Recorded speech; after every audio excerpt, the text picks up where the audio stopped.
আল্লাহ রাব্বুল আলামিন বলছেন, হে মুমিনগণ, যদি তোমরা কাফিরদের আনুগত্য করো তবে তারা তোমাদেরকে বিপরীত দিকে ফিরিয়ে দেবে এবং তোমরা ক্ষতিগ্রস্ত হয়ে পড়বে। আল্লাহ পাক এই জন্য বারবার বলছেন, খবরদার তোমরা কাফেরদের আনুগত্য করো না, কাফেরদের দাসত্ব করো না, কাফের মুশরিকদেরকে গোলামি করো না, বরঞ্চ তোমরা একজন মুমিন আর একজন মুমিনকে ভালোবাসবে, কিন্তু কাফেরদেরকে নয়।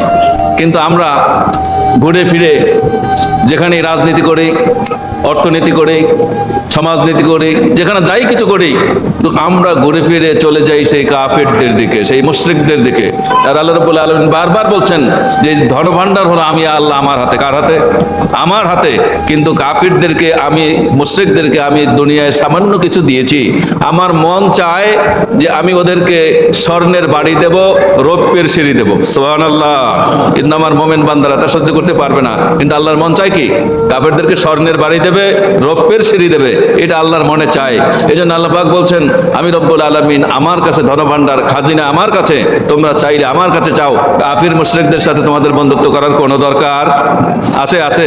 আসলে নাই।